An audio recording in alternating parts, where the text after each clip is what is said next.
A man from the household of Levi married a woman who was a descendant of Levi. The woman became pregnant and gave birth to a son. When she saw that he was a fine child, she hid him for 3 months. I guess there might have been a few exceptions out of the billions of children who have been born, but can we agree that we would be much more surprised if a mother did not find her child to be a fine child than we would when a mother sees her child as a fine child? In fact, the word translated as fine in Exodus 2 may be an understatement.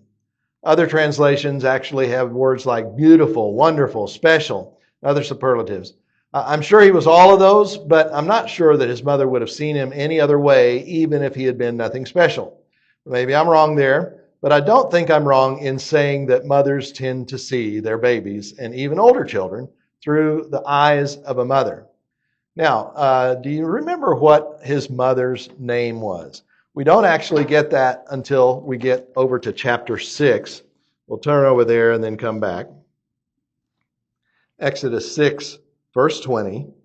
Amram married his father's sister Jochebed, and she bore him Aaron and Moses. Now, you heard that right. Moses' father married his own aunt. At that point in humanity's development, it was a good thing to marry within your own clan. The genetic issues that developed later on were not yet a problem, we can presume. But we got the name of Moses' mother, Jochebed, there, and that's a very interesting name that I don't think anyone would want to name their daughter. But now let's go back to why Jochebed would need to hide her baby in the first place. To really get the background, you can start at about Genesis 30 and read on your own. But for now, let's just remember that Jacob had 12 sons, and they were from several mothers. But he loved Rachel the most, and he loved her 2 sons the most. They were Joseph and Benjamin. Joseph's brothers were very jealous of him, and he almost validated their jealousy by telling them about dreams that he had where they were bowing down to him, even his mom and dad.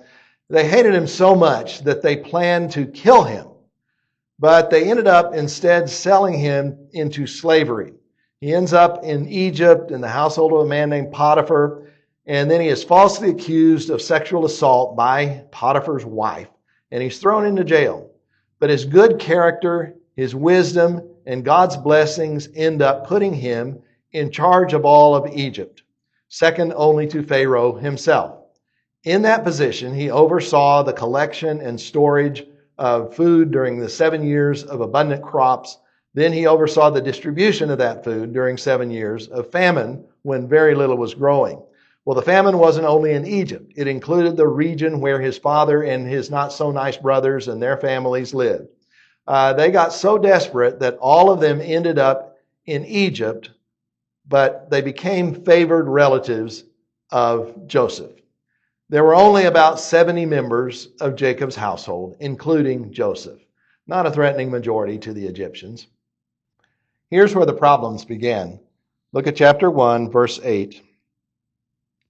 A new king who did not know about Joseph came to power over Egypt. He said to his people, "Look at the Israelite people, more numerous and stronger than we are. Come, let's deal shrewdly with them, otherwise they will continue to multiply, and if a war breaks out, they will ally themselves with our enemies and fight against us and leave the country." So the Egyptians made them slaves and oppressed them cruelly. But that didn't work out so well. But the more the Egyptians oppressed them, the more they multiplied and spread. As a result, the Egyptians loathed the Israelites, and they made the Israelites serve rigorously. The next step was even more cruel. On down in verse 16 or 15. The king of Egypt said to the Hebrew midwives, one of whom was named Shiphrah and the other Puah, "When you assist the Hebrew women in childbirth, observe at the delivery. If it is a son, kill him. But if it is a daughter, she may live.